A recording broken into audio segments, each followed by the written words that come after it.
Bueno, pues buenas tardes a todos y a todas. Como los que habéis llegado más tarde, deciros que la presentación va a ser utilizando la pantalla del ordenador, por lo tanto la presentación la hará Tente y Carlos, y los que queráis hacer algún tipo de pregunta, sugerencia o cualquier cosa, por favor utilizar el chat y lo ponéis ahí, y al final, cuando acabe las presentaciones, ellos verán lo que habéis puesto y si merece la pena explicar alguna cosa nueva, ampliar, será viéndolo a través del chat, porque si no somos en estos momentos 55 personas y si se dan palabras y se funciona interviniendo todos, pues sería mucho lío. Yo soy el hermano de Juan Ramón Lagunilla y voy socio del Ateneo, y desde la directiva del Ateneo me han pedido que haga la presentación de esta presentación de un libro, aunque todavía no es la presentación del libro propiamente dicha, es un avance. La verdad es que esto de estar aquí un poco en este sistema, decía Tente que estaba más nervioso que si estuviera ante un auditorio de 2000 personas, y lo que sí es verdad que este tipo de presentaciones a través de estos mecanismos en la distancia, pues son un poco fríos, ¿no? Pero bueno, así no pasaremos el calor que comentábamos antes, que no pasaremos el calor que pasamos la última vez que Tente intervino en esta sección que me organiza el Ateneo de Palencia, que es una mirada sobre la montaña palentina. Vamos a echar una mirada a la montaña palentina y la vamos a echar contando con la presencia de dos personas que la conocen muy bien.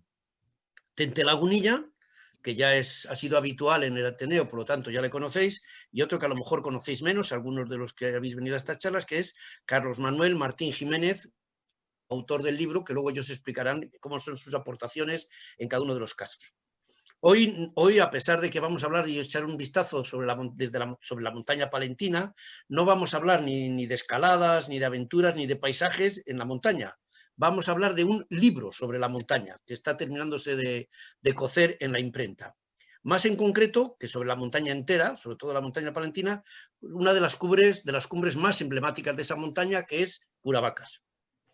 Por lo que me han contado de Carlos, al que acabo de conocer ahora al empezar esta conferencia, también él tiene una relación muy especial con el Curavacas. No sé hasta qué grado, nos lo explicará después, pero desde luego puedo aseguraros que lo de mi hermano Tente con esa montaña es algo más que una relación especial, eso seguro. No sé si nos estará escuchando el presidente del Ateneo, Fernando Martín, que es psicólogo y psicoanalista, y yo creo que le aconsejaría que un día se siente contente para tratar este tema, porque yo creo que lo de Tente con Curavacas es ya casi una cuestión patológica. El libro se titula ya, cuando lo tengáis en las manos, Curavacas, piel de hielo, corazón de roca. Yo creo que el título es muy indicativo de qué va el libro. Y aunque no lo parezca, no es un libro de montaña, ni de escalada. Tampoco es un libro de historia, ni de geología, ni de naturaleza. Tampoco es una novela, ni es un ensayo. Por supuesto, tampoco es poesía. Tampoco es un libro de memorias, ni de aventuras. Entonces, nos podríamos preguntar, y perdonad por la expresión, ¿qué coño es? ¿Qué es lo que nos van a explicar hoy aquí Tente y Carlos? Pues desde mi punto de vista, lo poco que conozco de él, del libro, de la génesis del libro y del libro, esto además, encima, no es ni solo un libro, es algo más. Por lo menos no es un libro solo ni para Carlos ni para Tente. Para ninguno de los dos esto es solo un libro. Carlos, por ejemplo, un viajero empedernido como él mismo se considera, él no dice en su prólogo que nunca cree que ha llegado a casa cuando vuelve de uno de sus viajes hasta que no se recrea contemplando de nuevo la mole del Curavacas. Esa expresión en su presentación ya indica que para ellos el Curavacas, como hablan siempre los montañeros, y este libro son algo más que una montaña y algo más que un libro. Por supuesto, he dicho antes que no es un libro de montaña, ni de excursiones, ni de eso, pero por supuesto, en él se habla de montañas, de escaladas, de geología, de naturaleza. También es un libro de historia y de historias, y por lo tanto también tiene algo de novela, de poesía, de ensayo, y es un libro de memorias y de aventuras, las aventuras que han vivido en él y con él ambos, los autores, Tente y Carlos. En resumen, y para terminar, pues ya dije que iba a ser muy corto, volviendo de nuevo a la patología con el permiso de Fernando, es el resultado, creo yo, de una obsesión de mi hermano en concreto, de Tente Lagunilla, a la que ha puesto letra con el imprescindible ayuda de Carlos, pues como Tente mismo dice, como él mismo dice al final de su prólogo de presentación, de lo que sí estoy seguro es que lo que soy en gran parte se lo debo a Curavacas. pero bueno, yo termino y será mucho mejor que nos lo cuenten ellos. Así que os dejo, en principio, contente, que será el encargado de introducir el tema. Venga, muy buenas noches a todos y a disfrutar. Bueno, pues muchas gracias. ¿Se me oye bien, Juan Ramón? Perfectamente. A ti se te ha oído muy bien. Supongo que el resto de las 68 personas que están conectadas en este momento te hayan oído también bien y que me estén oyendo a mí también bien ahora.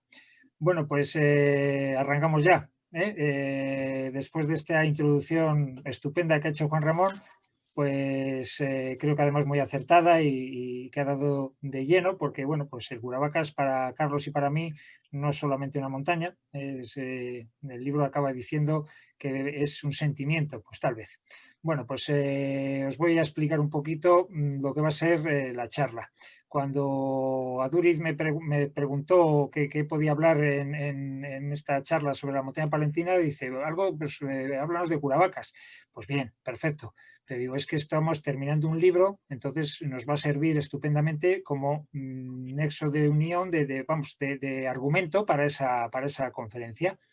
Entonces, no es la presentación del libro, porque el libro no está todavía físicamente en la calle, saldrá para Navidad, pero está escrito y está imprimiéndose. Entonces, bueno, pues utilizando la estructura del libro, pues vamos a hablar de Curavacas. Eso es lo que os voy a contar. Hace años el Club Fuentes Carrionas me lió para poner una proyección sobre Curavacas. Entonces preparé una proyección, quedó muy bien, tuvo bastante éxito y bueno, pues investigué bastante sobre Curavacas y quedó muy curiosa. Pero bueno, pues un error de estos informáticos, afortunadamente una solamente en mi vida he perdido información del ordenador, perdí la proyección. Me llevé un disgusto de miedo porque había trabajado mucho en ella y lo abandoné. Lo dejé ahí aparcado, pero cada vez que me acordaba de todo el trabajo que me había llevado y de que lo había perdido, me llevaba un disgusto y de miedo. Total que, bueno, pues dije, la única forma de quitarme este disgusto de encima es volver a hacer otra vez la proyección. Total que, bueno, pues volví otra vez, los datos más o menos les tenía, volví a preparar la proyección, pero ya me piqué y empecé a investigar, salían cada vez más cosas, salían más datos. Entonces, bueno, pues llegó un momento que la proyección me llevaba 4 o 5 horas dar la proyección, porque era enorme la cantidad de datos que tenía. Bueno, pues inevitablemente esto tenía que ser un libro, porque ya había tanta información, pero bueno, pues este libro, aquí tengo unas notas que el título tal vez tuviera que ser Mi Curavacas. ¿Por qué? Pues porque es mi visión de Curavacas. Aunque la mayoría son datos objetivos que no admiten discusión, pero evidentemente a la vez que cuento la historia de Curavacas, cuento mi visión de Curavacas. Lo que pasa es que, claro, ni se me ocurre, ni se me pasa por la imaginación poner mi Curavacas como título, porque, bueno, pues sería un poco pretencioso, ¿no? El Curavacas es de todos y eso de mi Curavacas, pero bueno, que se sepa que en el libro lo que se da es una visión de Curavacas, desde mi punto de vista, evidentemente. Bueno, pues aquí tenemos una frase de García Guinea que ya os habrá dado tiempo a leer, que es un personaje muy, muy relacionado con Curavacas. La idea del libro ya os he explicado cómo surgió y seguía investigando y cada vez tenía más datos.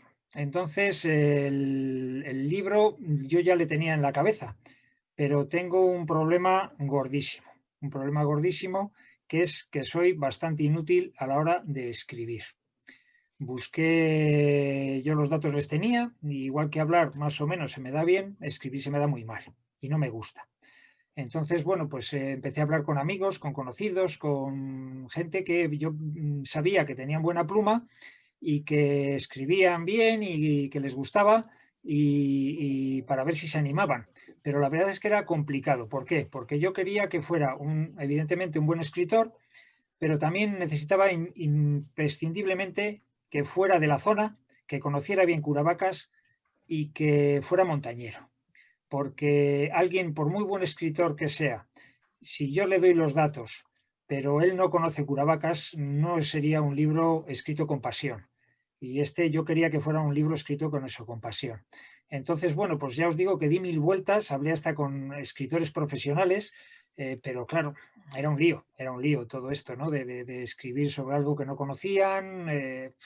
no había un interés económico de por medio. Entonces, bueno, pues la casualidad hizo que el azar, poniendo una proyección, haciendo una presentación de mi anterior libro de la guía de Curavacas y Espigüete, pues en Cervera un amigo común me presentara a Carlos. Carlos le presentaron como un muy buen conocedor de Curavacas y un grandísimo experto en pájaros, en peces, en fauna. Entonces yo al principio le propuse escribir el capítulo de biología de Curavacas, de flora y fauna de Curavacas. Él accedió sin pensárselo, pero me regaló varios libros de los muchos que ha escrito sobre la montaña palentina y de repente pues aquello fue un descubrimiento para mí. Dije, este hombre no solo es el que escribe, no puede escribir solamente este capítulo de Curavacas, es la persona idónea para escribir todo el libro. Entonces, bueno, pues ya se lo propuse, lo aceptó y la verdad es que en un tiempo bastante rápido, porque no hemos tardado más de año y medio en hacer el libro, pues diseñamos ahí un sistema de trabajo, yo le contaba los capítulos, le contaba los datos, se les daba, lo grabábamos, él lo escuchaba y él redactaba como una máquina, porque es algo impresionante. De lo que yo no hubiera sacado ni medio folio, él sacaba 15, porque evidentemente por eso me gustó, porque es un escritor.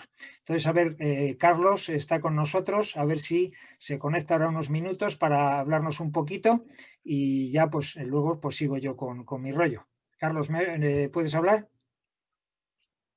Perfectamente, no sé si me Sí, escucháis a mí.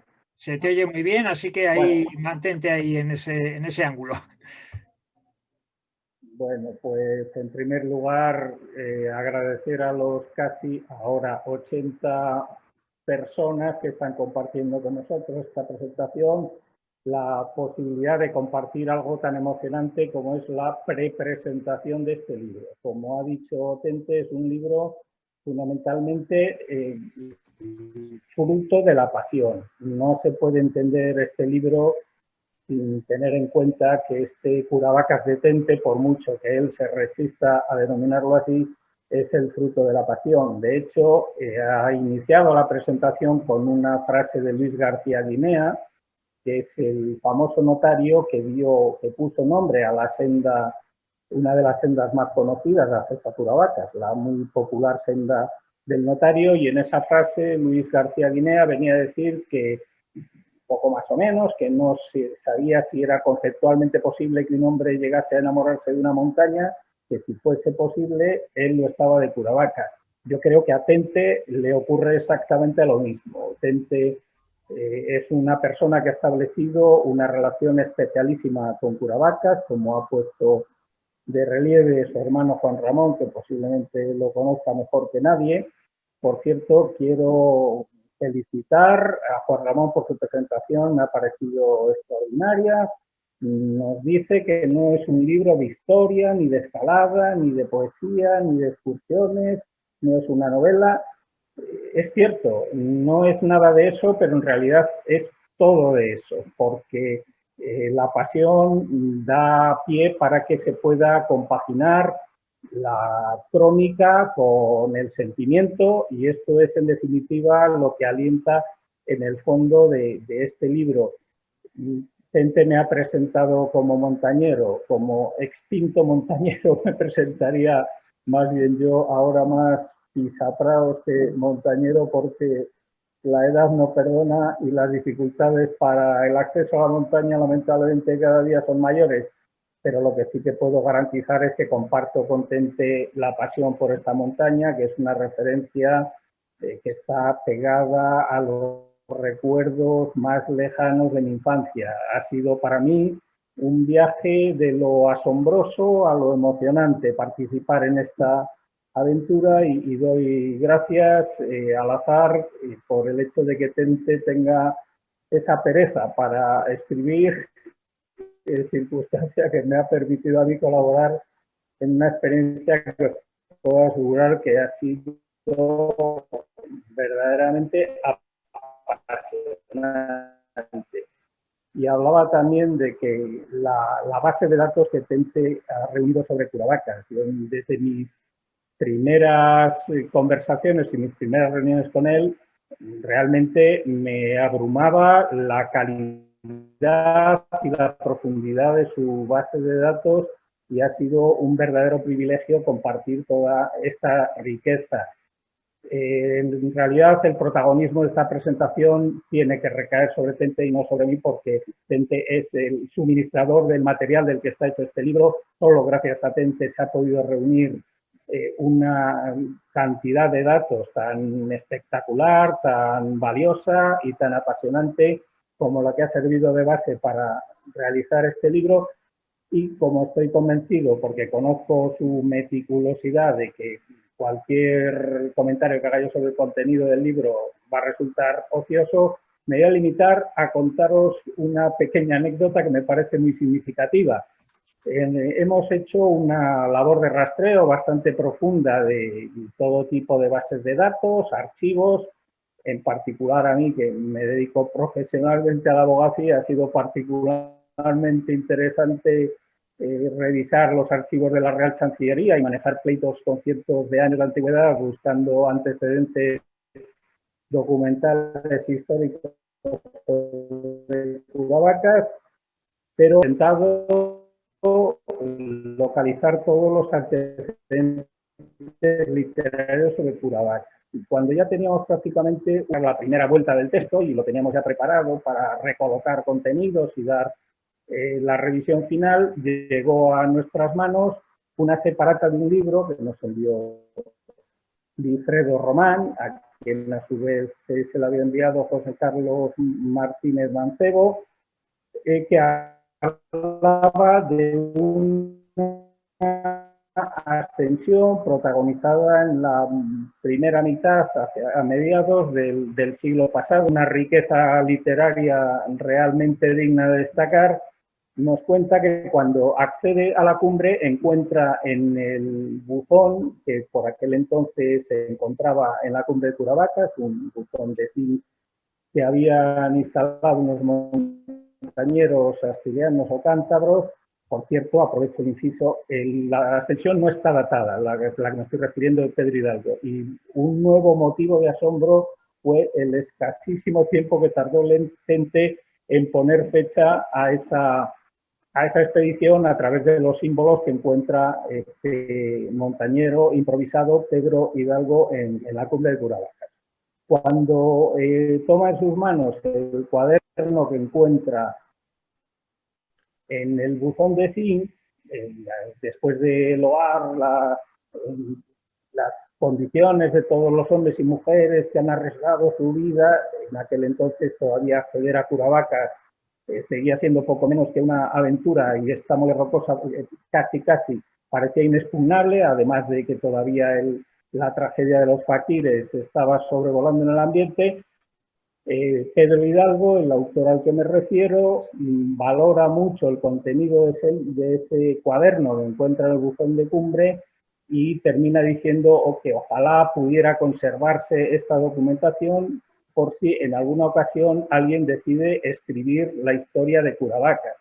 Cuando Tente y yo leímos por separado, yo creo que sentimos el mismo escalofrío, porque habíamos estado dando cuerpo a un reto que, sin conocerlo, más de medio siglo atrás había establecido este montañero.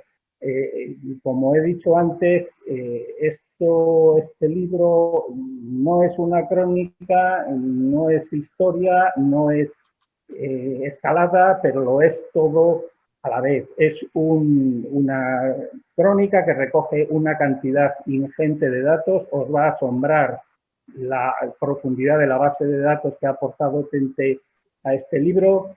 Y lo que inicialmente estaba planteado como una crónica ha acabado siendo casi una enciclopedia por esta profundidad de la aportación de Tente.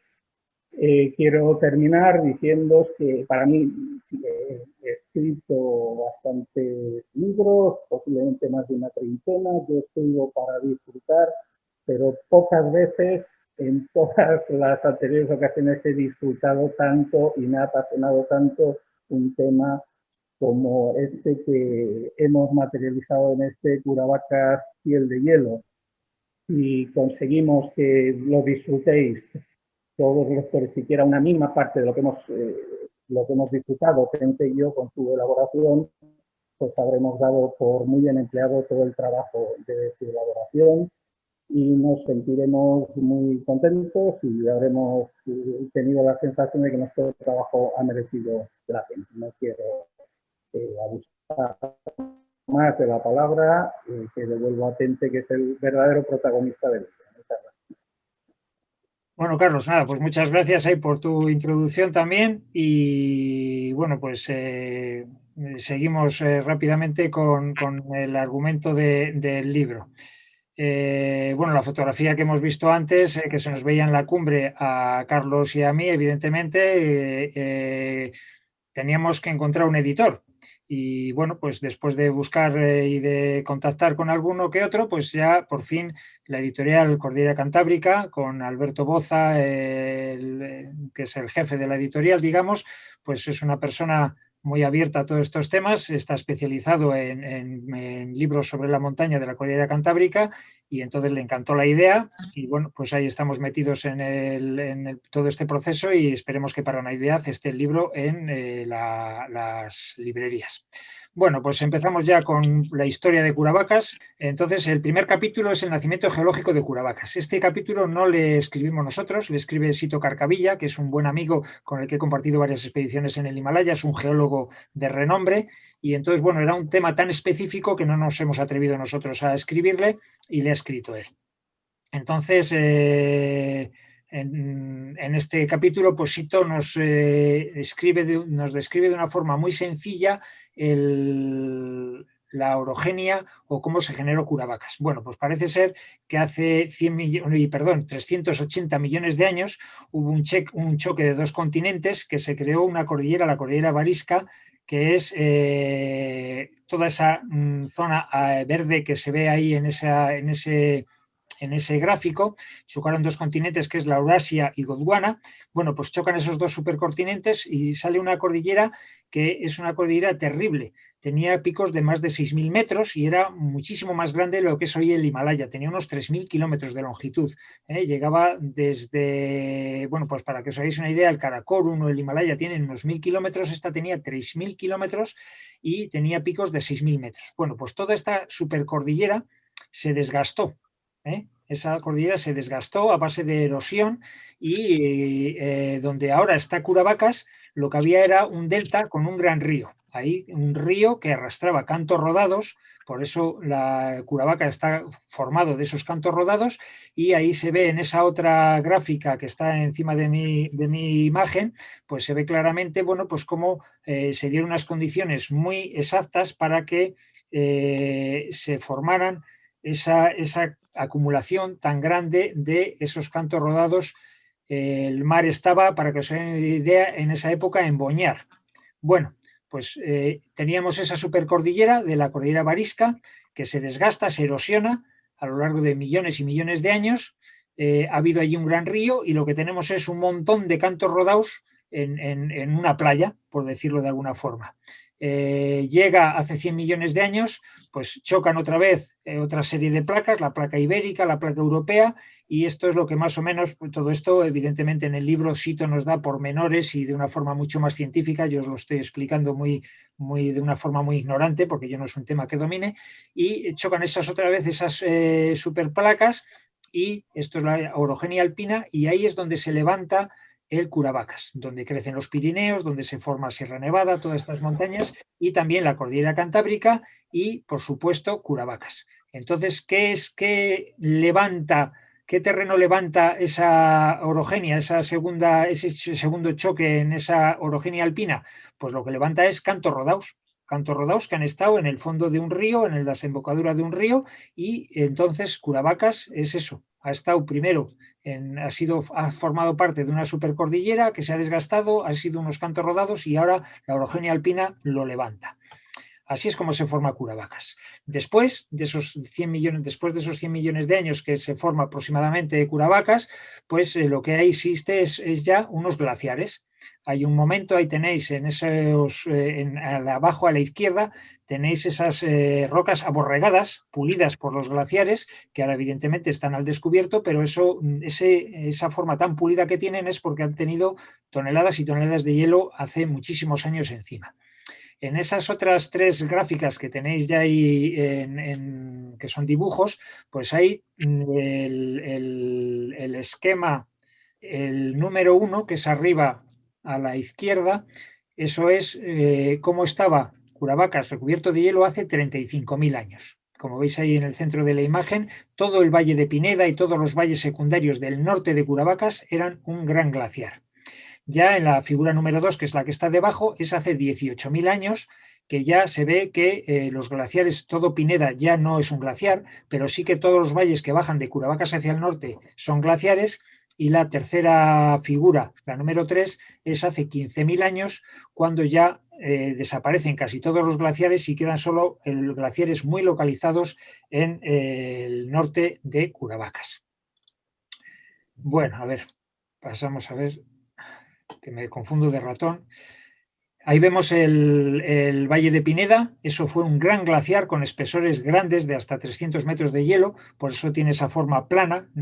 Ese glaciar no le ha formado un río, sino que le ha formado un glaciar. Y luego también Sito nos habla en este primer capítulo pues de la formación de las lagunas de sobreexcavación. Hay muchas lagunas alrededor de Curavacas, en este concreto es la laguna, el Pozo Oscuro, perdón, pero luego está pues el Pozo de Curavacas y hay varias lagunas alrededor de Curavacas y todas están formadas por glaciares. Os imagináis, hay un gran glaciar que está horadando esa montaña y lo que genera es una morrena, va arrastrando piedras el glaciar y esa morrena que está ahí marcada pues es un auténtico dique. De repente no, el glaciar antes de romper esa morrena y llegar hasta el fondo del valle desaparece. Entonces, ¿qué es lo que queda? Pues un agujero, pues un embudo. Ahí eso se llena de agua y es por lo que se forman esas lagunas de sobreexcavación que han formado los glaciares. Bueno, pues todo esto, pero muchísimo mejor escrito y muchísimo mejor explicado, pues es lo que nos cuenta Sito en el primer capítulo. El capítulo 2 le titulamos Primeros pobladores. Al igual que el primer capítulo tampoco estábamos en condiciones ni teníamos los conocimientos necesarios para redactarle nosotros, echamos manos de Francisco Javier Pérez, que es el director del Museo Arqueológico Provincial. Aquí sí que habíamos redactado nosotros algunas cositas, cogidas de libros y demás, y nos dijo, ¿queréis que le dé una vuelta? Digo, pues mejor. Total, que bueno, pues él ya lo ha dado una vuelta buena y ha escrito un estupendo primer capítulo en cuanto a los primeros pobladores. También como cosa curiosa deciros que con los 3 autores principales del libro, con Sito, con Javi y con Carlos, con los 3 he subido Curavacas. Los 3 son montañeros y con los 3 he tenido la oportunidad de subir Curavacas.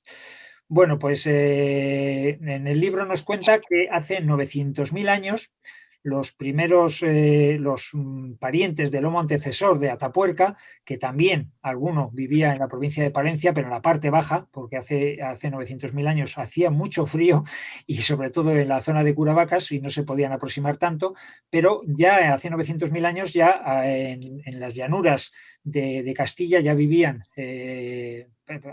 había habitantes y veían en la lejanía a Curavacas, porque ya estaba formado Curavacas, ya Curavacas formaba parte del paisaje. Pero bueno, pues después de esos habitantes de esa época, evidentemente, ni se acercaban a Curavacas, pero lo que está más claro es ya que hace 4.000 años, en el Neolítico, los hielos ya se han retirado de Curavacas y en el Valle de Pineda ya hay personas, personas viviendo. Es la época en la que se llama el megalitismo, que es cuando se construyen pues, los menires, los dólmenes y todas estas cosas. Y bueno, pues a lo largo del Valle de Pineda existen estas construcciones que tenéis ahí en esas fotografías que ya están levantadas hace la friolera de 4.000 años. Entonces, podemos afirmar que desde hace 4.000 años Curavacas ya ha contemplado habitantes en su alrededor. Por supuesto que estos no creo que se les ocurriera en ningún momento subir a su cumbre, pero sí que habitaban en Pineda y en los alrededores de Curavacas. Todo esto pues se han encontrado, además de los menhires estos que hemos visto ahí, esas fotografías antes, también los arqueólogos han descubierto en los entornos de Curavacas, todo esto en el libro se dice los yacimientos, las cuevas donde lo han encontrado, etcétera, etcétera, todo muy pormenorizado. Pero bueno, aquí pues es solo una visión general. Pues también se han encontrado, pues ahí en la cueva de Puente Agudín y en muchos sitios se han encontrado en el Valle de Pineda, justo el trocito este de cuchillo que está encima de mi cabeza. Lo otro es cerámica, pero lo otro es un trozo de cuchillo. Pues eso está encontrado en un yacimiento en Pineda, que pues nos prueba que Pineda ha estado habitado desde hace 4.000 años hasta la actualidad. Bueno, pues seguimos avanzando en la historia de Curavacas, el capítulo 3, ya este sí que lo escribimos nosotros, y le titulamos Cántabros y romanos alrededor de Curavacas. Bueno, pues después de esos pobladores que levantaron esos menhires y todo esto, pues evidentemente llega la edad de hierro, llega la edad de bronce, sigue estando más o menos habitado la zona. ¿Y quién está en los siglos anteriores a nuestra era habitando alrededor de Curavacas? Pues los cántabros. Tenían ahí un montón de tribus alrededor de Curavacas, en concreto los tamáricos eran los más cercanos, ahí se ve en ese gráfico. Y bueno, pues aquí los cántabros estaban tan divinamente cuando los romanos, que vienen invadiendo toda la península, pues quieren entrar también en Cantabria, en la montaña cantábrica, ¿no? Entonces se desarrollan las guerras cántabras aproximadamente entre el año 29 y 19 antes de Cristo. Y bueno, pues los romanos dieron mucha importancia a conquistar toda esta zona. El emperador Augusto vino en persona a dirigir las operaciones y trajo la friolera de 70.000 legionarios. Hubo en algún momento luchando en las guerras cántabras. No solo atacaban desde el sur por tierra, sino que también atacaban desde el mar con barcos desde el mar para encerrar a los cántabros entre dos frentes. Vino la cuarta legión macedónica, estuvo acampada en Herrera de Pisuerga, en la Pisoraca romana, y como cosa curiosa, pues sabemos que vinieron desde el Rin. Ellos estaban acampados, estaban en el Rin, la cuarta legión macedónica, y vinieron en un mes. Fijaros cómo funcionaban ya en aquella época las calzadas romanas para que un ejército andando, como venían las legiones, en un mes pudieran venir desde Alemania hasta aquí. Bueno, pues contamos muchísimos datos curiosísimos que hemos descubierto de toda esta conquista de esta parte de la cordillera cantábrica por los romanos, y los romanos pues dejaron unos legados que han llegado hasta nuestros días. A lo largo del Valle de Aluz y del Valle de Pineda construyeron unas calzadas romanas.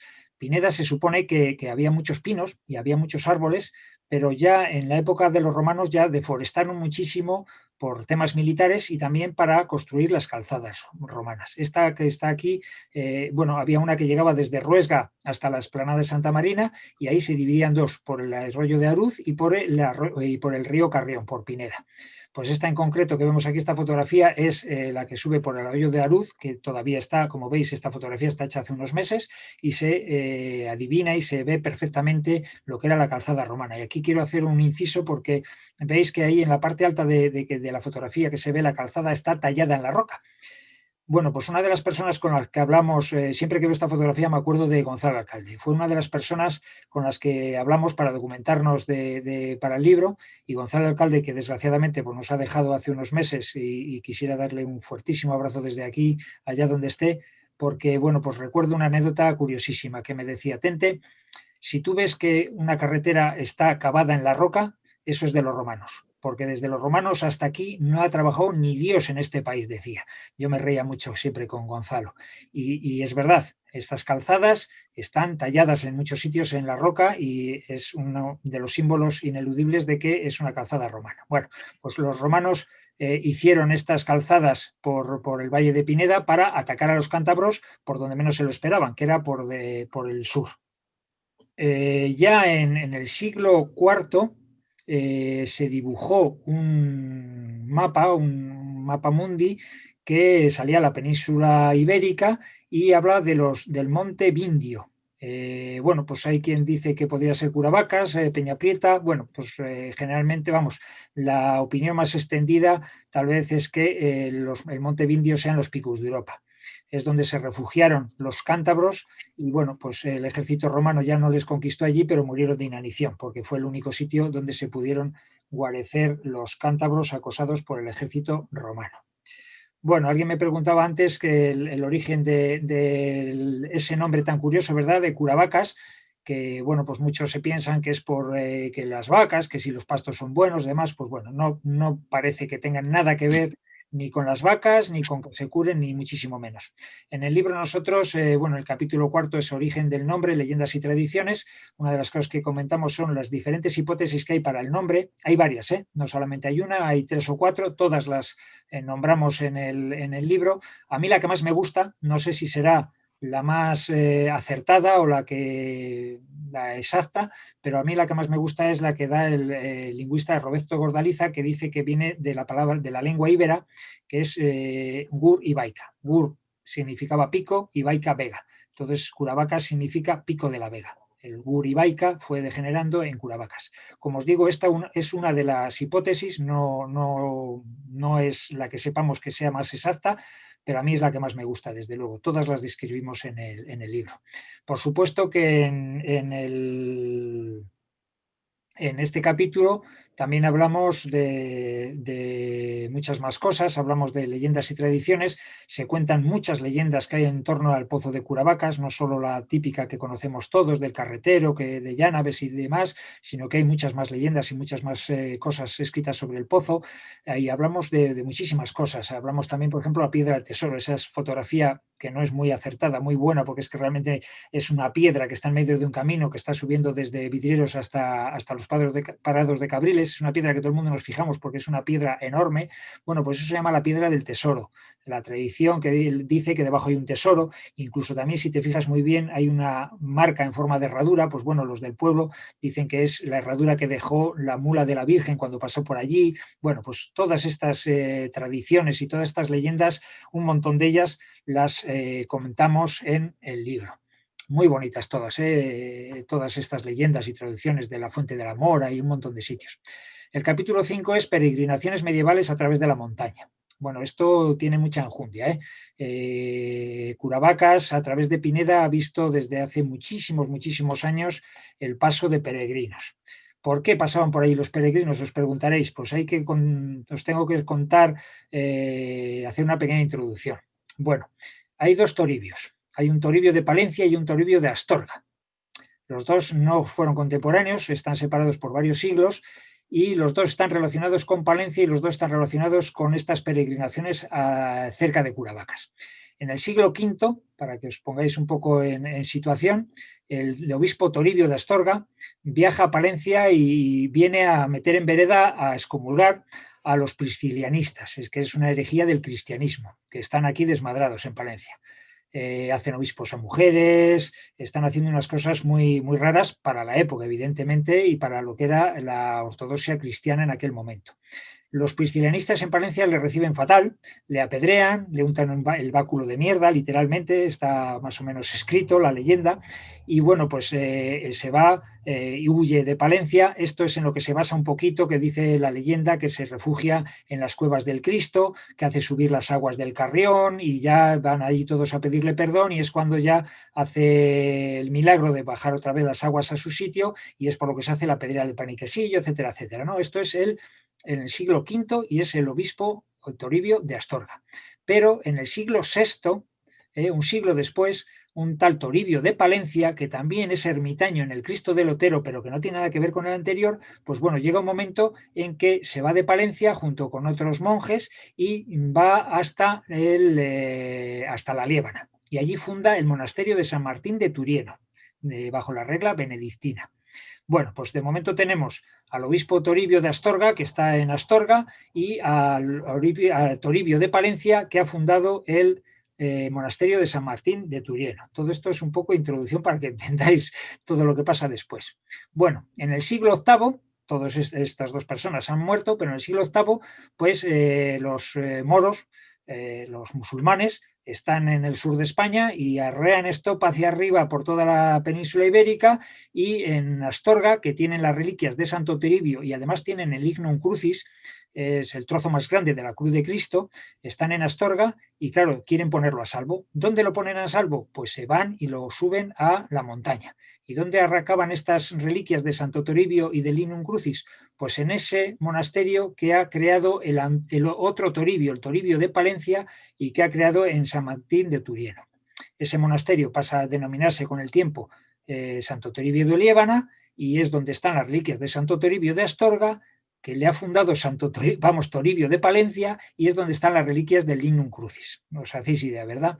Este monasterio tiene una importancia enorme porque, bueno, pues entre otras cosas es donde se dibuja, o vamos, donde se ilustra y se escribe los comentarios del Apocalipsis de San Juan por el Beato de Liébano, ¿no? En el año 700 aproximadamente. Esto es un libro importantísimo y tiene mucho renombre. Y además está el Lignum Crucis, que es el trozo más grande de la cruz de Cristo. Este Santo Toribio de Liébana pasa a ser uno de los 5 lugares santos de la cristiandad, y entonces hay muchos peregrinos que quieren llegar hasta allí. En el siglo XII, en concreto, es más importante Santo Toribio de Liébana. Peregrinar a Santo Toribio de Liébana tiene más renombre y es más importante que peregrinar a Santiago de Compostela.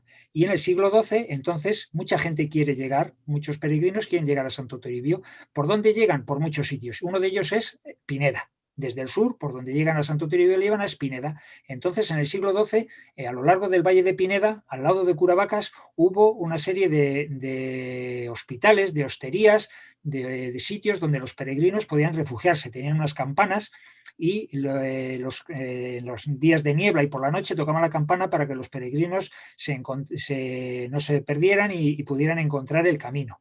Y existen todavía restos. En concreto, pues ahí en la foto que está encima de mi cabeza, a la derecha, está los despoblados de la Robla de Arbejal. Hay un antiguo pueblo en lo que es ahora Santa Marina, y se pueden ver perfectamente todavía los muros del pueblo, ¿no? Y cerca del puente de Tebro está también la venta de San Sebastián. Tengo que mirar aquí las notas. Era una venta que está ahora cerca de donde está ahora el puente de Tebro, y ahí también se pueden ver en la actualidad pues estos restos de los corrales y de los muros de esa venta que estuvo allí.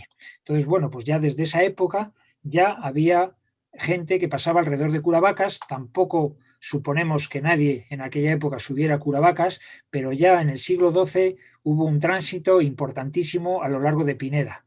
Ya después de los romanos que estuvieron por allí transitando, pues en el siglo XII, como digo, en la época medieval pasaron muchas personas caminando por Pineda. En el capítulo 7 contamos la mesta y ganadería en el Valle de Pineda. El Valle de Pineda pues sigue siendo importantísimo por los pastos. En esta época ya se acaba el honrado concejo de la Mesta, que está formado por pastores, pues funcionó entre 1273 y 1836. Lo fundó Alfonso X el Sabio y funcionó durante 6 siglos. Había cañadas a lo largo de toda España, y una de ellas recorría el Valle de Pineda. Esta era la Cañada Real Leonesa Oriental, que tiene 700 kilómetros de longitud y viene desde los puertos de abajo de Badajoz y de Sevilla, y muere en la venta en los puertos de Ventaniella, en Asturias. Muchos lo conoceréis porque es un sitio precioso. Es la fotografía que está a la derecha en la parte de abajo. Pues bueno, esta Cañada Real, uno de los ramales, no la calzada principal, no la cañada principal, sino uno de los ramales pasaba por Pineda. Y por aquí, por Pineda, pues pasaron grandísimos, y todavía en la actualidad llegan muy poquitas, pero llegan algunas ovejas merinas en su trashumancia. Bueno, pues también todo esto lo contamos. Por ejemplo, una cosa que no me resisto a contaros es por qué se llama la Mesta. Pues bueno, parece ser que los pastores en aquellos años de la formación de la Mesta, cuando a final de temporada había muchas cabezas de ganado que no tenían dueño, eso se les llamaban mestengos.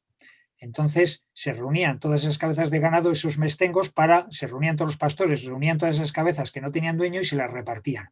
Y de ese nombre de los mestengos pues viene lo de la mesta, es el origen de ese nombre. Pues bueno, todas estas cosas y mucho más cortamos en el libro.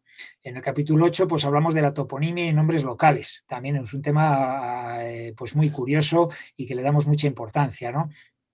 Pues desde el manantial de Cabriles, que también se le llama el manantial de los prados del tío Vítor, que es el que tenemos ahí arriba a la izquierda. En el centro tenemos, abajo del manantial de Cabriles, tenemos una fotografía que se ve la fuente del tesoro. Está por encima de Pando, muy cerquita de Curavacas, y ahí la tradición también dice que había un tesoro escondido. Y de esto tenemos constancia y se saben los nombres y los apellidos de gente que ha cavado, de los pueblos cercanos, ha acabado buscando, ha movido piedras buscando ese tesoro que evidentemente que nosotros sepamos no ha aparecido. Arriba en el centro tenemos el chozo de Postil de Soña con Curavacas ahí sobre él. Es un chozo muy antiguo, evidentemente en desuso. Debajo está el chozo de Bernabé. Debajo de la fotografía, digo, está el chozo de Bernabé, que está en la zona de Pineda, que también está en desuso y en muy malas condiciones. Y luego a la derecha pues tenemos el chozo cimero y el chozo bajero del hospital. De todos contamos su ubicación, anécdotas y la importancia que tuvieron en determinada época estos chozos.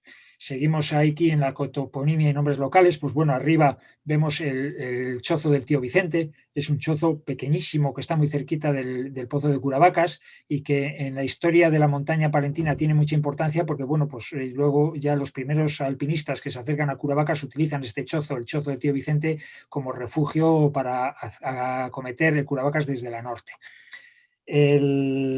Abajo tenemos la majada de la Caseta, que está en el sur de Curavacas, y bueno, pues luego descubrimos, tengo que ir muy deprisa porque tengo mucha información, pero bueno, me lo voy a ir saltando. Descubrimos este Real Decreto de Su Majestad cuando se hizo una encuesta de todo Pineda para saber de quién eran los praus, y esto ha sido pues un descubrimiento y damos muchísimos datos sacados de este libro que es muy interesante. El capítulo 10, el avance de la edad contemporánea, irrupción de Curavacas en la literatura. Bueno, pues por fin ya aparece la palabra escrita Curavacas en algún sitio y bueno, pues contamos muchas cosas. Por ejemplo, cuando los franceses están en España, pues no llegan a Curavacas, pero sí que llegan a la Lastra. La fotografía que veis ahí a la izquierda, en la parte superior, pues es la cueva donde se refugiaron todos los habitantes de la Lastra cuando llegaron las tropas francesas, que evidentemente pues venían saqueando todos los pueblos y quemándoles, pero como se escondieron todos en la cueva, esta cueva existe y esa fotografía está hecha hace unos días en Curavacas, bueno, pues se refugian, la tradición dice que se refugian todos los habitantes de la Lastra en la cueva y cuando los franceses llegan y ven un pueblo deshabitado, pasan de él. Siguen hacia adelante y la Lastra no sufrió daños gracias a que todos se pudieron refugiar. Todo eso también está escrito y lo hemos recuperado. También cerquita de Curavacas hubo unas minas, las minas de, la mina Esperanza. Se sacaba calamina de ella. Y bueno, pues hubo un teleférico para llevar ese mineral desde aquí hasta Triollo. Ese teleférico todavía existe en la parte de abajo, las Zapatas, y hay un lavadero donde se lavaba el mineral al lado de Triollo. Pues todo esto lo contamos en el libro.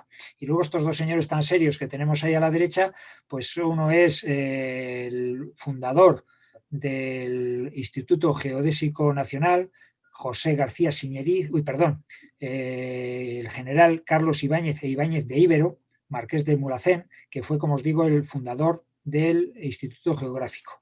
¿Qué es una de las cosas que tenían que hacer en el Instituto Geográfico? Pues poner los vértices geodésicos para poder luego sacar planos topográficos de toda España. Entonces hubo que poner un vértice geodésico en la cumbre de Curavacas y de eso se encargó José García Siñeriz en el año 1909, que es el que está a la izquierda y a la derecha en la parte superior. Tenía 19 o 20 años cuando le encargan la colocación de ese vértice en 1909, luego fue una persona muy importante, pero de aquellas era pues un aprendiz en el Instituto Geográfico. Y es la primera noticia que tenemos fidedigna de una ascensión a Curavacas. Antes, evidentemente, habrían subido pastores, habrían subido gente de la zona, pero no se sabe exactamente de nadie que hubiera subido. Esta es la primera vez que que está escrito que alguien sube a Curavacas. Pero esto no se considera una ascensión deportiva. Esto se subió por algo. Unas veces se subía por temas militares y en este caso fue por unos temas científicos, ¿no? No fue una ascensión porque sí. Entonces no se considera la primera ascensión deportiva de Curavacas. Pero ya en 1909 se sabe que Siñeriz y otro montón de gente, vamos, otro montón de obreros que suben con burros hasta el pie del hospital, luego suben hasta la cumbre, pues bueno, se monta ese vértice geodésico. En este mismo capítulo hablamos de otra persona extraordinaria que es Casiano de Prado y Bayo. Es este hombre que está a la izquierda, es geólogo, fue todo un personaje, estuvo en la cárcel por ideas muy revolucionarias que tenía, y este geólogo pues era un hombre muy enamorado de Curavacas y de la montaña palentina, y además dibujó muchísimos mapas geológicos de Ávila, de Valladolid, de muchos sitios de Madrid, pero uno de ellos fue el de la provincia de Palencia, que es este que se puede encontrar en internet fácilmente, que es un mapa tan bonito que está elaborado en 1856. Ya Casiano del Prado habla ya de Curavacas, habla de las rocas abosas, piedra abosa. Él llama abosa por las habas, por los cantos rodados de los que está compuesto Curavacas. Investigando sobre este hombre y sobre el mapa geológico, pues hace muy poquito tiempo, hace días casi, hemos encontrado en el Instituto Geológico y Minero de España, nos han prestado estas imágenes que son unas auténticas preciosidades. Están también dibujadas en 1856 y en este en concreto pues es un corte de toda la montaña palentina, también sale en el libro. Este es un corte geológico de la provincia de Palencia. Esto son cosas inéditas que prácticamente no se habían visto ni escrito sobre ellas, pues nosotros las sacamos en el libro. Esto también es el mapa geológico de la montaña palentina, de la zona norte de la montaña palentina. Todo esto ya os digo que es cosas que hemos descubierto investigando y que la verdad es que merecía la pena meterlas, aunque ya estaban casi en imprenta el libro y hemos tenido que rehacer cosas para poder meter estas dibujos tan bonitos y que merecía la pena. Como hablamos de la irrupción de Curavacas en la literatura, pues tenemos que hablar que en 1914 pues, Díaz Caneja escribe un libro precioso de Cumbres Palentinas, Impresiones, que ahora mismo pues, no se encuentra en ningún sitio, hay muy poquitos ejemplares, y habla de Curavacas, de una ascensión al pozo de Curavacas, y bueno, pues es un libro precioso, muy bien escrito, que en su día tuvo muchísimo éxito y que nosotros evidentemente hablamos de él en el libro, y también hemos, gracias a la Fundación Díaz Caneja, pues nos han cedido esta fotografía, que no es la que se conoce de siempre, de Díaz Caneja, que además está junto con su mujer, con una montaña de fondo que no es Curavacas, pero que también es una fotografía que ha salido del álbum familiar de la familia. Bueno, pues muchísimas cosas. Aquí tenemos también más manuscritos de cosas escritas sobre Curavacas. Y bueno, llegamos al capítulo 11, que es uno de mis favoritos, porque hasta el momento pues no se sabía quién había sido el primer palentino en la cumbre de Curavacas. Se sabía quién había subido por primera vez Curavaca de forma deportiva. En 1914 sabemos que sube Julián Delgado Úbeda, que es esta persona que está en la moto, que parece que es de cachondeo, ¿verdad? Ahí en la parte superior derecha de la fotografía. Pues bueno, este es Julián Delgado Úbeda. Es un hombre de una familia adinerada, tienen raíces en Saldaña y por eso conoce muy bien la provincia de Palencia. Él es arquitecto, como muchos de sus familiares, y estuvo destinado en Palencia en la Delegación de Hacienda como arquitecto. Y entonces tiene mucha relación con Palencia. Él veranea en Saldaña y desde Saldaña ve las cumbres de Curavacas.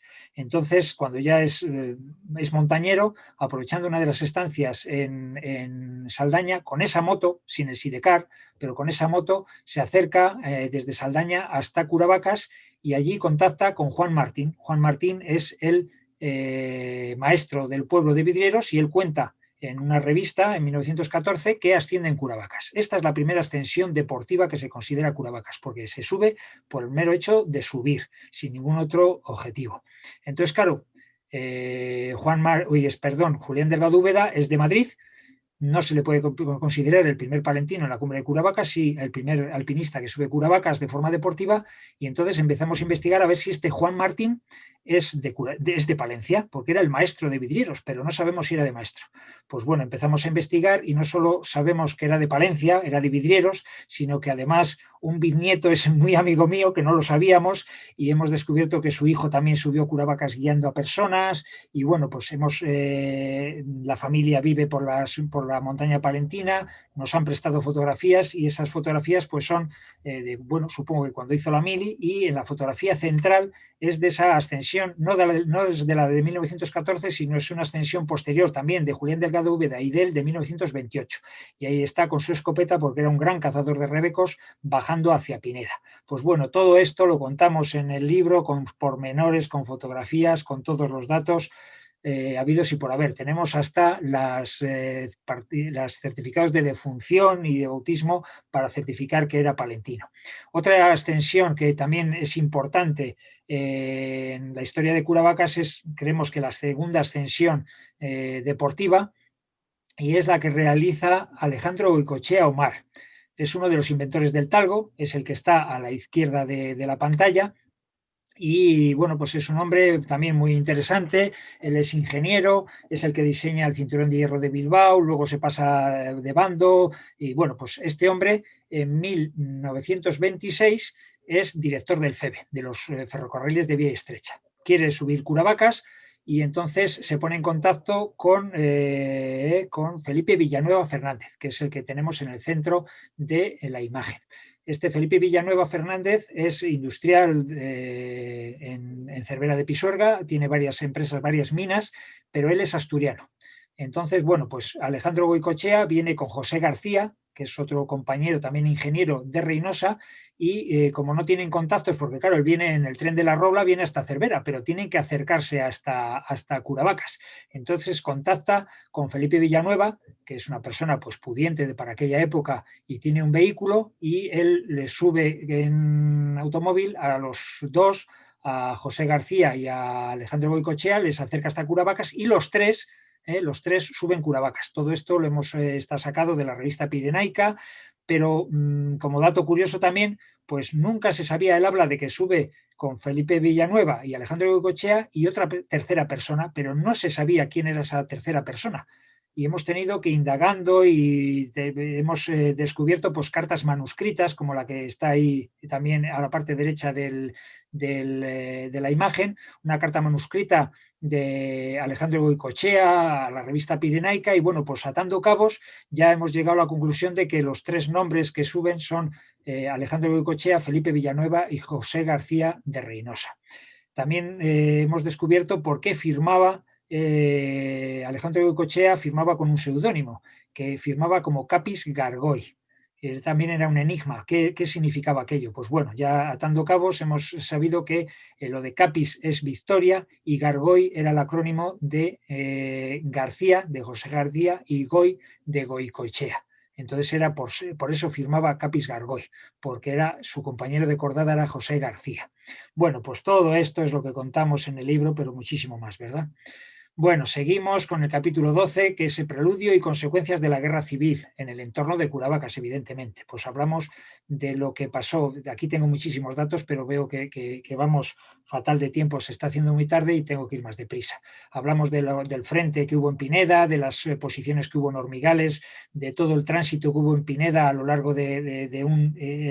era frente de guerra. Al norte estaba Cantabria, que era al principio de la guerra, era zona republicana, y abajo la zona nacional en Castilla, y hubo mucho tránsito a lo largo de Pineda, pues de gente que le había pillado la guerra en un bando donde él no quería estar, y hubo mucho tránsito hacia un lado y hacia otro.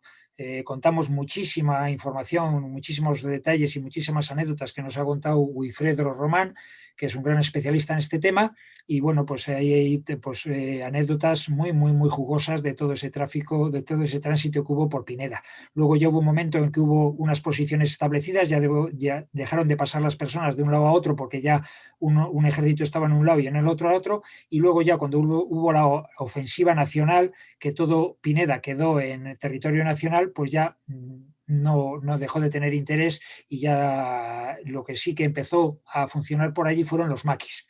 Los maquis resistieron muchísimo tiempo en la montaña y en la Palentina también, y contamos muchísimas anécdotas de los maquis. ¿Cómo es esto? Que los maquis llegaron pues hasta el año 50 y tantos, y en el año 57, 50, 56, cuando Alejandro Di Riol y sus compañeros hacían montaña por la montaña palentina, muchísimas veces tenían encuentros con la Guardia Civil, que les echaba al alto confundiéndoles con maquis, ¿no? Estos primeros montañeros que hacían montaña en la montaña palentina, pues muchas veces eran confundidos por estos maquis, por Juanín y Bedoya y todos estos que contamos también, pues toda esta historia que es realmente apasionante. No se sabe si Juanín y Bedoya o otra cuadrilla de maquis asaltaron la cantina de Triollo, y bueno, viven todavía descendientes de las personas que sufrieron este atraco en la cantina de Triollo. En el capítulo 13 pues hablamos de la posguerra en el entorno de Curavacas, y bueno, pues la primera ascensión que hay después de la guerra es el 15 de agosto de 1936, muy poquito después de que acabe la Guerra Civil Española. En concreto, pues sube Cándido García Germán con los hermanos de Ronsoro, con Carlos Fuentes Castel y un vecino de la zona, que es la fotografía que está a la izquierda, incluso con un perro se le ve ahí en la cumbre de Curavacas. Esta fue la primera ascensión que se conoce después de la guerra. Luego la persona que tenemos ahí en el centro pues es Ángel Sopeña y Orueta, que es el padre del alpinismo vasco, y bueno, pues este hizo muchísima montaña por la provincia de Palencia en esta época de la posguerra, y por supuesto pues contamos muchísimas ascensiones que hizo esta persona y toda la relación tan íntima que tuvo con Curavacas, Ángel Sopeña y Orueta. Escribió versos incluso sobre Curavacas que también salen reflejados en el libro, y bueno, muchísimas cosas. Tenemos manuscritos suyos, hay incluso una de las ascensiones que hace desde la Abadía de Levanza, al final pone los gastos que ha tenido. 2 pesetas el tren desde Cervera hasta no sé dónde. Bueno, pues todo esto lo reflejamos en el libro porque es muy curioso. A la derecha pues tenemos la fotografía de Luis García Guinea, que es notario en Cervera, durante 11 años fue notario en Cervera de Pisuerga, hizo muchísima actividad en la montaña palentina y en Curavacas, y bueno, la vía del notario, la senda del notario en la cara norte de Curavacas tiene ese nombre en honor a esta persona, ¿no? A Luis García Guinea. Escribió varios libros y también hablaremos de él. También la persona que está con él es su pasante, era la persona que trabajaba en el despacho con él, que es Miguel del Pino, que asciende en muchísimas ocasiones a Curavacas, y bueno, pues hemos tenido la oportunidad de hablar con el hijo de Miguel del Pino, que es el que nos ha pasado todas estas fotografías. En esta posguerra en Curavacas pues seguimos viendo, pues ya entran en funcionamiento los padres del alpinismo castellano y leonés, y en particular el palentino. A la izquierda tenemos a Pichi, a Cebrián, que fue el padre del alpinismo en Burgos y tuvo mucha relación con Curavacas y con la montaña palentina. En el centro tenemos el carné del título de montañero de Alejandro Di Riol, y a la derecha tenemos una fotografía hecha en el verano de 1951 que está hecha en Velilla de Guardo. En aquella época, sí, Velilla de Guardo. Ahora no es Velilla de Guardo, pero en aquella época se llamaba Velilla de Guardo, y así lo transcribe Alejandro en su libro. En 1951, como veis, ya hubo un campamento en Velilla, y Alejandro ya con sus amigos no suben Curavacas, pero sí suben Espigüete y empiezan a reconocer la zona. El siguiente capítulo, el capítulo 14, le dedicamos a bibliografía y cartografía. Y aquí hacemos un examen exhaustivo de toda la bibliografía y cartografía sobre Curavacas que nosotros conozcamos. Aquí pues vemos, por ejemplo, pues todos los dibujos que hizo Alejandro Di Riol en los años 50, preciosidades, muchas de las cosas inéditas que no se han publicado hasta el momento. Se habla de Hoyo Sacro, del libro de García Guinea, que también habla de la montaña palentina y de su relación con Curavacas, la historia del montañismo palentino, mapas de la época de Icona, el libro de Gonzalo Alcalde sobre la montaña palentina, la guía de Barona, que fue la primera guía del macizo del Alto Carrión, la primera guía montañera con las rutas que había en Curavacas y en Espigüete, el monográfico que hubo de desnivel sobre Curavacas. Y bueno, todas estas cosas son las que contamos en ese capítulo sobre bibliografía y cartografía. En el capítulo 15 pues hablamos de las primeras ascensiones por grupos palentinos.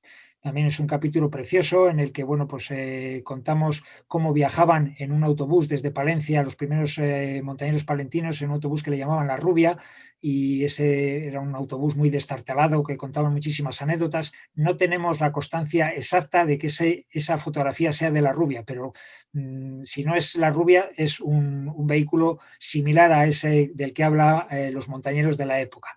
En 1953 hay un campamento en Puente Agudín al que acude toda esa serie de personas que veis ahí en el centro de la imagen.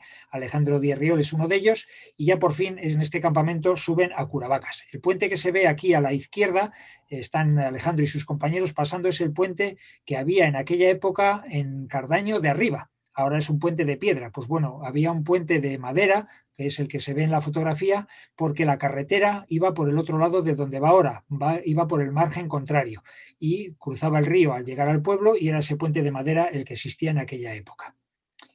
Bueno, pues en aquella ocasión suben ya a Curavacas, colocan un buzón, bueno, pues contamos todas esas cosas. Otra de las primeras ascensiones por grupos palentinos es cuando suben la diagonal de Curavacas, que es este dibujo tan precioso de Alejandro Díez Riol, y bueno, lo que hoy se conoce como vía diagonal, en su día la llamaron vía Díez Riol, Herreros Arconada, Cisneros Matía Álvarez.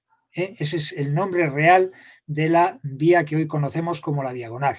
En verano la hicieron todavía con nieve porque era junio, y bueno, consiguieron meter el primer clavo en toda la ruta, en toda la montaña. Es ahí en la fotografía, me voy a apartar yo, a ver si me puedo apartar.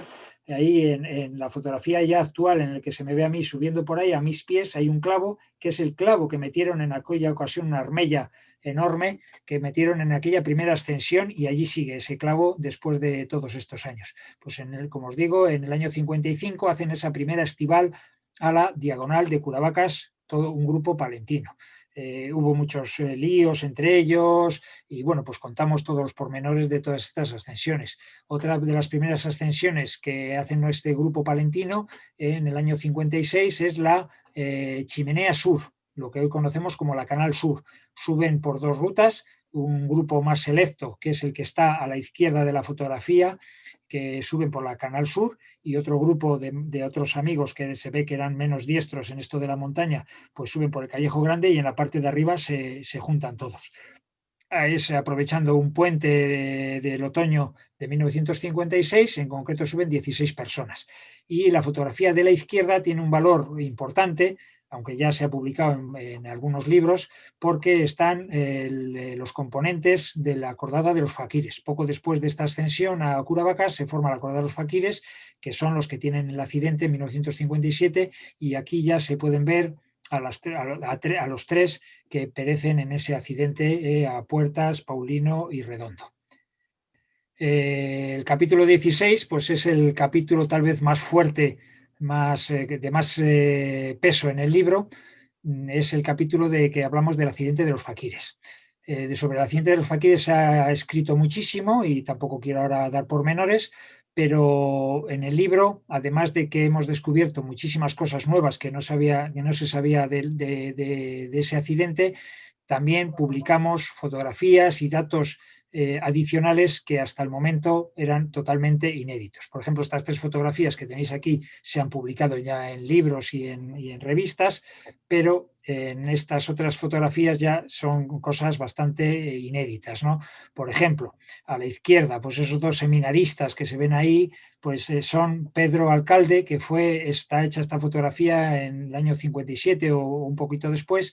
Pedro fue la última persona que vio vivos a los faquires cuando duermen, pasan por la abadía de Levanza y van de camino de Curavacas. Fue la última persona que les vio vivos cuando salían hasta de Levanza hacia Curavacas. Arriba está también esta fotografía, que también es bastante desconocida, que es en las labores de rescate del grupo que vino de Burgos. En concreto este es Cebrián, esa fotografía, y también pues son fotografías que no se conocían. Tampoco se había publicado nunca esta fotografía de Alejandro Díez Riol en la parte de abajo a la derecha, que se ve a Alejandro Díez Riol, Benito Iglesias, Cebrián, Herrero, Pues bueno, esta fotografía está hecha cuando acaba todo el rescate y llegan al gobierno civil y le recibe el gobernador civil en Palencia. Bueno, pues todas estas cosas que no se sabían o no se habían publicado nunca, nosotros las sacamos a la luz en este capítulo sobre el accidente de los faquires.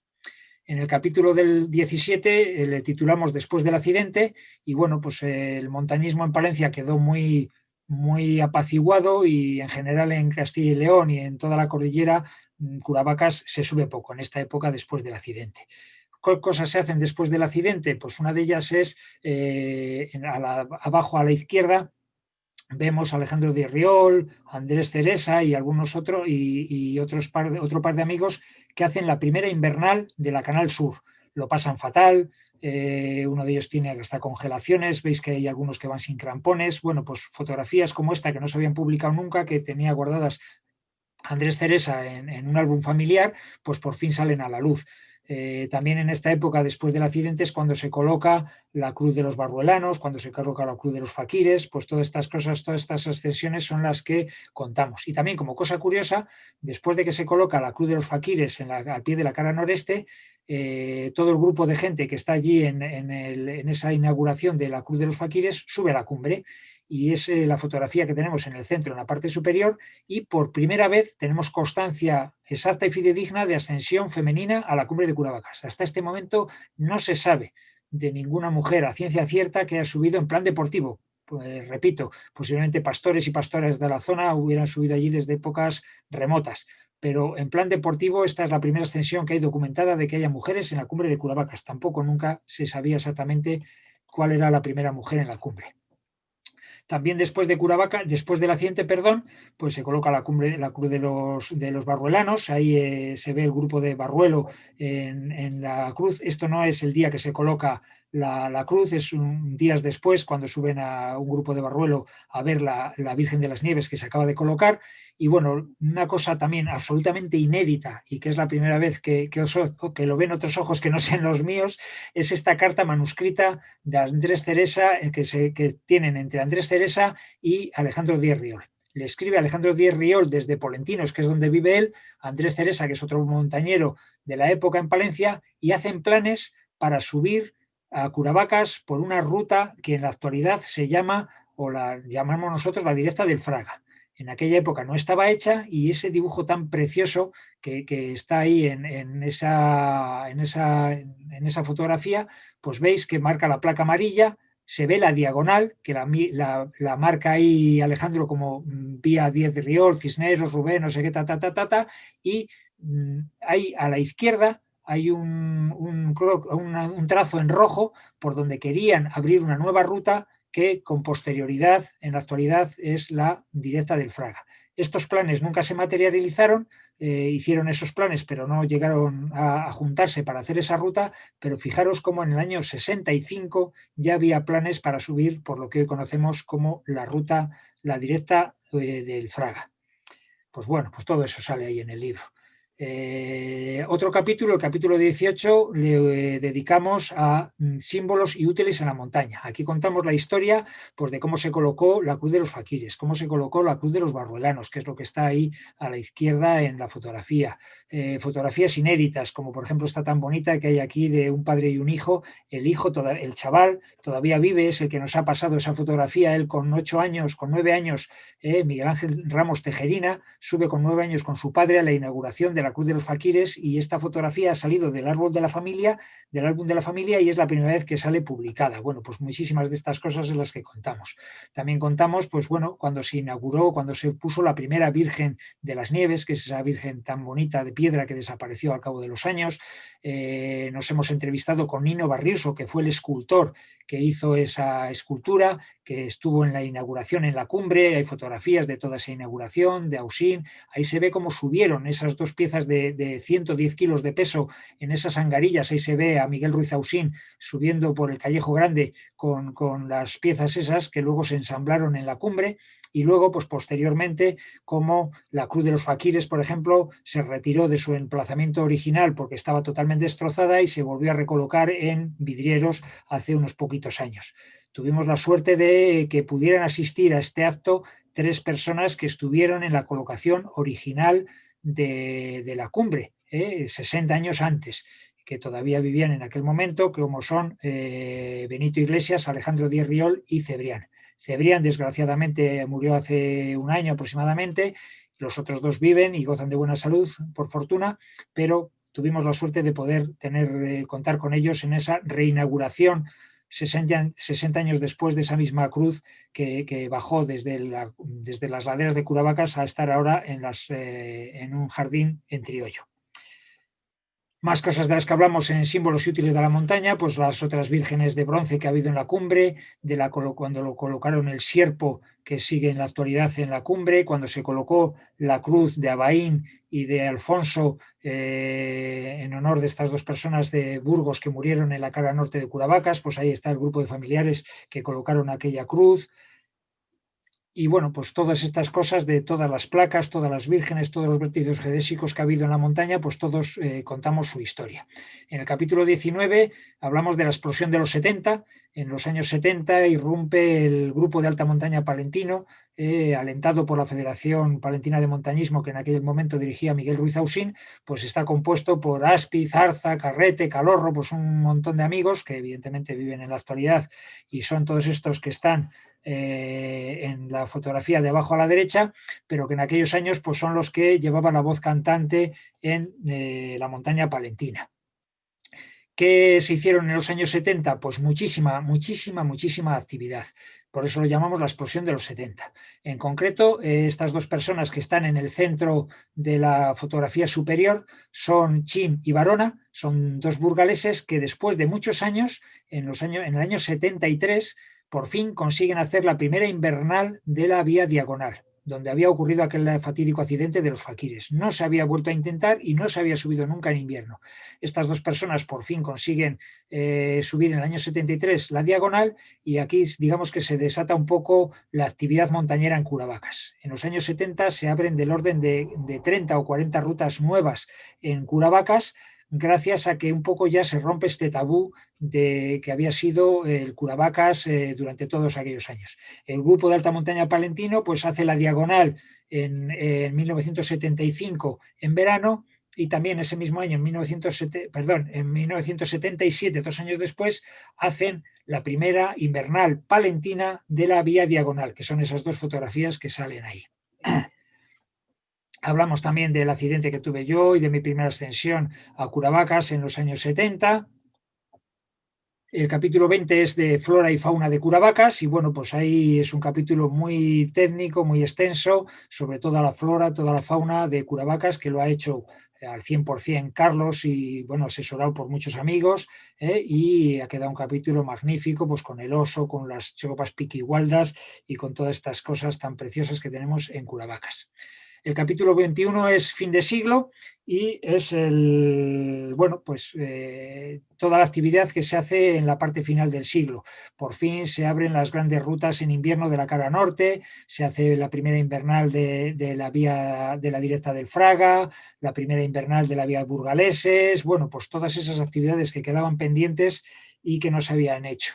También al final del siglo pues es cuando irrumpe la escalada en hielo. Abajo a la derecha tenemos escalando en las cascadas de la aguja del pastel, que hasta el momento pues eran unas zonas que no se estaban utilizando para nada, vamos, no eran atractivas, pero ya por fin llega esa moda o esa técnica de la escalada en hielo y es un sitio magnífico y es cuando se abren el final del siglo pasado multitud de rutas en esas agujas. También hay varios accidentes en esa época.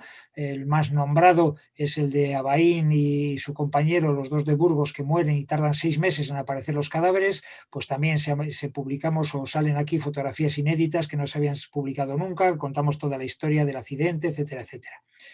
El capítulo 22 es muy divertido, le titulamos anécdotas y curiosidades y contamos pues cosas muy, muy curiosas, desde por ejemplo quién es la primera persona que baja esquiando la Canal Sur de Curavacas, o aquí en el centro veis a esas 3 personas que están en la cumbre de Curavacas. Pues bueno, en concreto son, a ver si tengo por aquí los nombres, sí, son Nacho Sáez, Marcos Alonso y David Príncipe.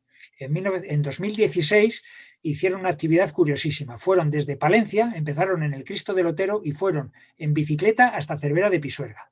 En Cervera de Pisuerga cruzaron nadando el pantano de Cervera. de Ruesga.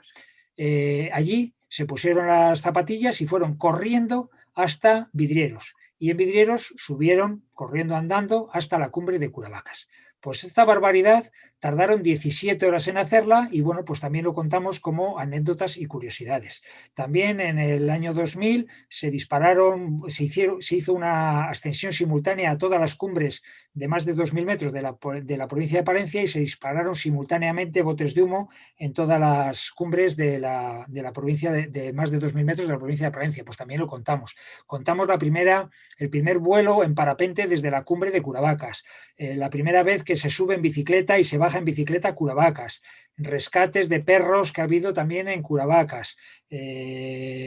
Contamos también pues, la primera vez que se navegó con una barca en Curavacas. Contamos las camisetas que se están hoy en día de Curavacas. Bueno, pues todas estas cosas en el capítulo de anécdotas y curiosidades es lo que contamos, que ya os digo que es un capítulo divertidísimo y muy, muy bonito de leer.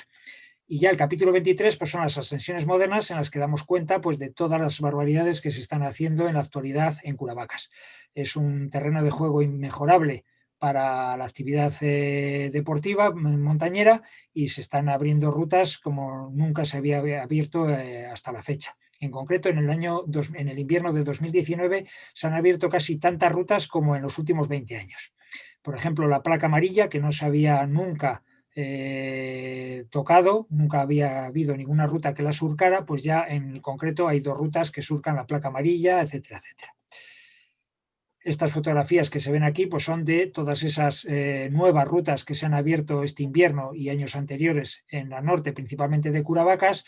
Aquí hay una figura fundamental que es Germán de la Puente, que es un montañero de Palencia, un bombero de profesión, que está dando un impulso terrible a todo este tipo de actividades. Pues también te contamos todas estas actividades que se han ido abriendo. Y el último capítulo se titula Líneas sobre la montaña y es un resumen de la guía de todas las rutas que hay en Curavacas hasta la actualidad.